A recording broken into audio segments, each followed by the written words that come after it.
All right, knitters, let's talk about whip stitching this nose. Stockinette wants to curl. It wants to curl this way, and it kind of wants to curl this way a bit if it's long enough. This is so short and stubby that the inward curl is the more prominent curl, which we use to advantage in this nose, so we don't have to worry about finishing the edge. The roll finishes that edge, but before we can completely rely on that, we need to whip stitch the short edges of the nose together.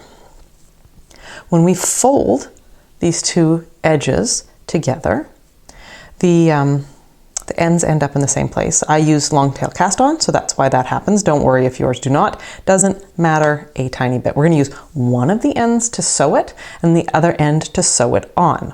Whip stitch is one of the most basic stitches, and it's one that can be used quite a lot in knitting.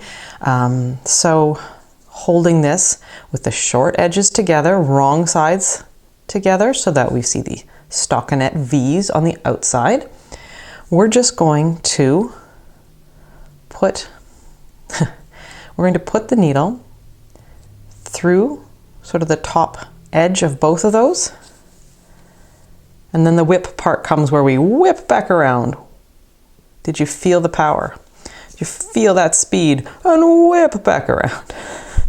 That's really all it means, is that you come up in one place and you come back down and you kind of whip around. And it's an interesting name for a very simple stitch. It is sort of brutal and unpolished in some senses. If you're not careful, you can get very different lengths of how deep you go, but you know what? In knitting, and especially in gnome noses, that doesn't matter. All right, so that's it. I did it, maybe 5 times across.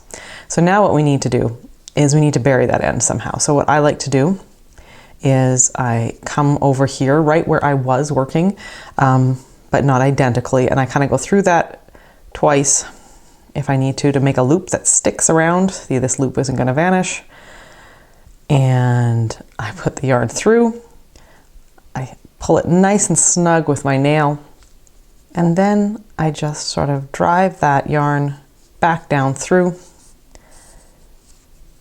It goes away, and I just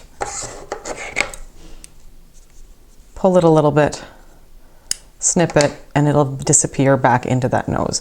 And now what we've got is we've got this loopy, funny nose that's kind of finished because it's curling inwards a bit, but it still looks somehow nosy. And there is this kind of looser floppy bit from the cast on edge, but when I sew this onto the beard, that's just going to disappear. So I'm not worried about that at all. That's all there is to whip stitch. Whoop, whoop, whoop, whoop, whoop. And we're done. Happy knitting and happy gnoming.